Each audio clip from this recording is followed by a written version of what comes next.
원자력 발전, 원조는 어느 나라일까요? 미국, 프랑스, 이런 나라들이죠. 그런데 이 원조들을 상대로 한국이 2번이나 원전 수주 전쟁에서 이겼어요. 한 번은 중동에서, 한 번은 유럽 한복판에서요. 세계가 다 놀랐어요. 기술 역사로만 보면 명함도 못 내밀 것 같은 나라가 어떻게 원자력 종주국들을 연달아 꺾은 걸까요?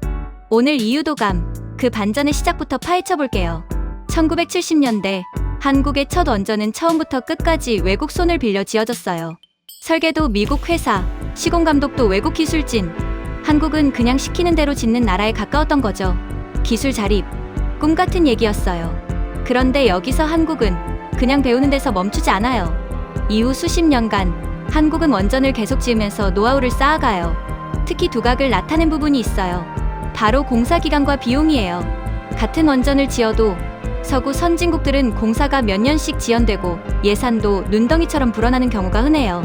반면 한국은 정해진 기간 안에 상대적으로 적은 비용으로 원전을 완공하는 실력을 갖추게 돼요.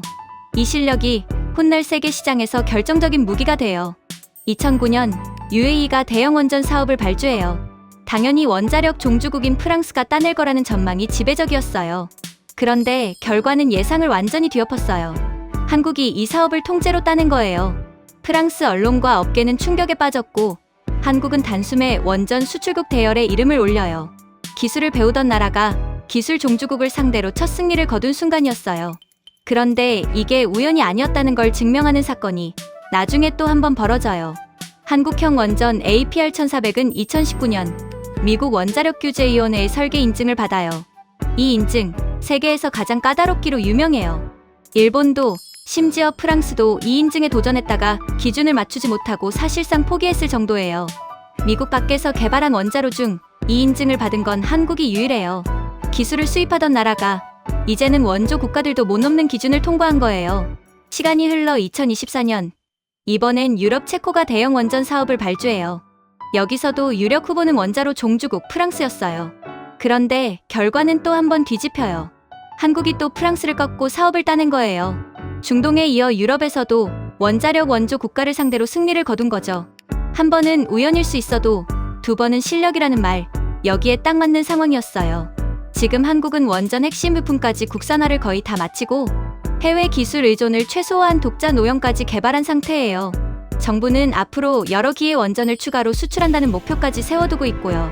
다만 원자력 발전을 둘러싼 논쟁이 완전히 사라진 건 아니에요. 방사성 폐기물 처리 문제, 원전 확대에 대한 찬반 논쟁은 한국 안에서도 전 세계적으로도 여전히 진행 중이에요. 기술을 수입하던 나라가 원자력 종주국을 2번이나 꺾는 나라가 됐어요. 빠른 시공 능력, 세계에서 가장 까다로운 안전 인증, 그리고 2번의 이변 같은 수주까지. 이 모든 게 겹쳐서 만들어진 결과예요. 여러분은 이런 식으로 후발주자에서 원조를 뛰어넘은 다른 한국 산업, 또 어떤 게 떠오르시나요? 댓글로 알려주세요. 오늘도 세상의 이유를 하나 알아봤어요. 이유도감이었습니다.